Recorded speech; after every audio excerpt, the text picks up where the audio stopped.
Assalamualaikum warahmatullahi wabarakatuh. Nama Eva Septianingsih, lokal PS2A, NIM 1963108. Saya akan menyampaikan materi untuk UAS. Materi yang pertama yaitu bermuamalah dengan pemegang harta haram. Bermuamalah dengan orang yang diyakini seluruh hartanya haram. Bermuamalah dengan orang yang mayoritas hartanya terdiri dari harta haram itu tidak diperbolehkan. Bermuamalah dengan pihak yang mayoritas harta bersumber pendapatannya, hukumnya menjadi boleh tanpa unsur kemakruhan. Ilat yang dipergunakan adalah amati al-balwal. Bermuamalah dengan orang yang hartanya bercampur antara haram dan halal. Jika sama bagian yang halal dan haram, maka itu jadi syubhat. Untuk wara atau kehati-hatiannya lebih baik ditinggalkan. Materi yang kedua, asuransi dan permasalahannya dalam ekonomi. Asuransi adalah pertanggungan atau perjanjian antara dua belah pihak di mana pihak satu berkewajiban membayar iuran. Di asuransi terdapat berbagai syarat, di antaranya syarat untuk sahnya suatu perjanjian diperlukan 4 syarat. Syarat-syarat risiko yang dapat diasuransikan dan lain-lain. Dasar hukum asuransi terdapat dalam Undang-Undang Nomor 2 Tahun 1992 tentang usaha perasuransian. Permasalahannya dalam ekonomi adalah kekalahan daya saing dan daya beli stagnan pada situasi inflasi. Materi yang ketiga yaitu pemanfaatan barang gadaian. Gadai adalah suatu yang diperoleh seseorang yang berpiutang atas sesuatu barang bergerak yang diserahkan kepadanya oleh seseorang yang berutang atau oleh orang lain atas namanya.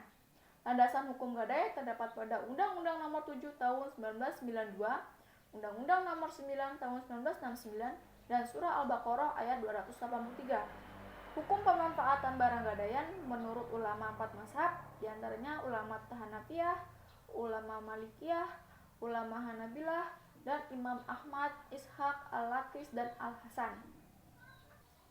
Materi yang keempat yaitu hukum perlombaan dan olahraga dalam Islam. Perlombaan dalam Islam yang dibolehkan seperti pacu kuda, pacu unta, dan memanah. Sedangkan olahraga yang diperbolehkan seperti pacu lari, memakai kaki atau memakai tunggangan hewan seperti kuda, unta, keledai, atau sapi yang ditunggangi untuk uji kecepatan. Hadiah dalam perlombaan tidak diperkenankan karena tidak boleh dalam sebuah perlombaan yang dapat hadiah. Tetapi jika kalau hanya sekedar bermain untuk kebugaran tubuh dan tidak mendapatkan hadiah, hukumnya boleh. Tetapi jika menang mendapatkan hadiah dari pihak sponsor atau pihak ketiga, maka hukumnya diharamkan. Materi yang kelima yaitu undian berhadiah dan lotre. Undian adalah tiap-tiap kesempatan yang diadakan oleh suatu badan atau mereka yang setelah memenuhi syarat tertentu dan dapat ikut serta memperoleh hadiah berupa uang atau benda. Bentuk lotre dan hukumnya, ada beberapa ulama mengemukakan pendapat bahwa lotre ada yang dibolehkan dan diharamkan.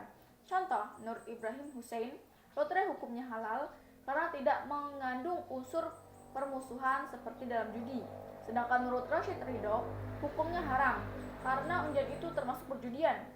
Materi yang keenam yaitu perantara muamalah atau samsara dalam jual beli di era digital. Samsara adalah perantara perdagangan atau perantara antara penjual dan pembeli untuk memudahkan jual beli. Fungsi samsara adalah menjualkan barang orang lain dengan mengambil upah tanpa menanggung resiko. Syarat samsara mengacu pada syarat umum akad atau transaksi menurut aturan fikih Islam. Dropshipper adalah orang yang melakukan perjanjian dengan produsen untuk pemasaran barang. Reseller adalah orang yang membeli produk dari supplier dengan harga lebih murah. Hukum jual beli barang bajakan, para ulama berpendapat mengenai barang bajakan sama halnya dengan menggozab. Itulah sekian materi yang dapat saya sampaikan. Terima kasih. Wassalamualaikum warahmatullahi wabarakatuh.